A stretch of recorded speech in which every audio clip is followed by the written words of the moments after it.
পাশের বাড়িতে নাম ঠিক আছে, আমার বাড়িতেই 4টা ডিলিট।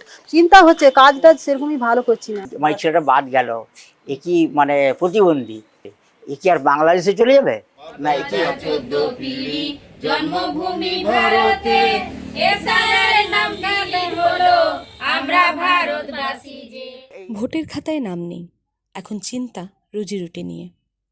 নির্বাচনের আগে তাই ফিকে হয়েছে পিংলার নানা রঙের গ্রাম। ভোটাধিকার হারিয়ে দুশ্চিন্তায় দিন কাটছে পটচিত্র গ্রামের পটুয়াদের। ভারী হয়েছে পটের গানের সুরও। আমাদের প্রচুর ভয় লাগছে, আমরা কান্না করছি। আমার মায়ের বয়স হচ্ছে 53। আগে তো বার্থ সার্টিফিকেট ছিল না। ওনাকে যদি বলে বার্থ সার্টিফিকেটটা দেখান, কিভাবে দেখাবে? আমি জাতিগত পটুয়া, তবু আমার নাম ডিলেট, তাহলে কি আমি রোহিঙ্গা না বাংলাদেশি? চিন্তা হচ্ছে কাজটা সেরকমই ভালো করছি না। আমাদের যে হাতের যে ছবি আঁকি, ছবি আঁকাও পুরো বন্ধ। ভুল কম বেশি প্রত্যেক জায়গাতে থাকে, আমাদের এখানে বেশি ভুল, অন্য জায়গাতে কম ভুল, কিন্তু কম ভুল সেখানে কোনোটাই ভুল নেই।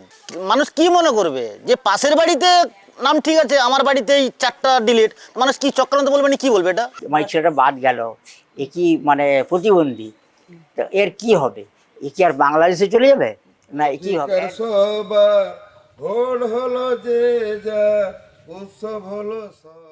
ফলো করুন আনন্দবাজার.com।